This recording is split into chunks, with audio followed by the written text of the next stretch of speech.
Let's turn it to game two. Atlanta taking on Detroit. Now, everyone's talking about Detroit. Yes, Hard Knocks has really showcased them. Head coach Dan Campbell. I mean, a lot to like about this guy. I mean, Hutchinson's up there singing. Jamal Williams, he has got to be one of the funniest guys in the league, but showing plenty of raw emotion. I like to root for Detroit. I think my boy Jared Goff was hard done by, once he got sent out of LA. We look at the odds here. It's a pick 'em. Falcons up against the Lions this afternoon. Projected total 35.5. That's decent. What do you make of this one? And have you checked out Detroit in action over at the training camp there, Mike? I did. I watched the Hard Knocks. I think Dan Campbell's attitude has reinvigorated people's interest in the show. I think there's a lot of talk about biting kneecaps and grit and beating up your opponent and never giving up.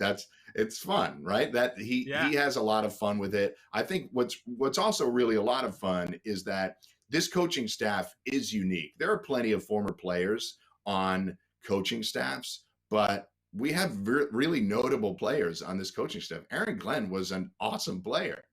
Deuce Staley was a really good running back. Kelvin Shepard was a legit linebacker. You have guys with a lot of experience and players with a profile. Mark Brunell was a good quarterback for a long time, got to championship games in this league. So seeing those players again is a little bit of a throwback, at least for me. For some of the younger audience, they're like, who's Aaron Glenn? Maybe. But it is a lot of fun. And to see those two offensive and defensive coordinators getting after each other and trash talking is a lot of fun. As far as this game is concerned, I'm actually more interested to see what the Falcons will do here.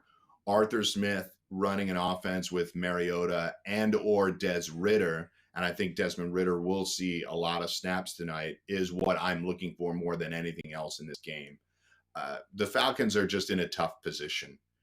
They are in the process of spinning out this roster to get to the bottom before they build it back up. You don't just give away Matt Ryan and let some of the players walk that they've let walk over the course of the last year and say that you're really trying to compete. They're building this from the ground up. Arthur Smith and Terry Fontenot, the general manager, have long-term deals, which will allow them to do that. I consider Arthur Blank to be a really good and patient owner. So if they have a rough season this year, I don't think it spells doom for anybody in that staff on the executive or coaching level. But I do think Arthur Smith has some really interesting concepts. That team went 7-10 last year, and they are a bad football team, and they still went 7-10. I thought it was miraculous. Matt Ryan got killed last year, often. So those 3 number 1 picks on the offensive line need to start playing like their former number 1 picks and protect Mariota and Ridder. And that is the thing I am most compelled to see tonight. How many snaps those guys get, how they look, because Desmond Ridder in a preseason game could be a really interesting piece to run around, make plays, and score some points.